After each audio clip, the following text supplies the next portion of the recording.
You will need to provide consent for a young person to attend an activity. You'll get notified by email, text, and push notification if permission has been granted. Once you've logged into the app, click on the calendar. If you see a date with an orange dot, this means that this is an activity awaiting your consent. Tap on the date in the calendar to see the activity details. Tap Give Consent. It will direct you to the YEPS website to complete the consent form. Alternatively, you can find the activities awaiting your consent under Menu, Your Consents. Tapping on Give Consent will redirect you to the YEPS website to complete the consent form.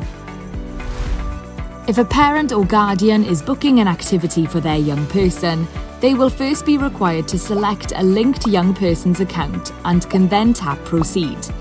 A pop-up will confirm your request. Upcoming activities that your connected young person has booked will appear on the homepage and also in the calendar. To add your own event or reminder, select the pink plus in the top right-hand corner on your calendar screen.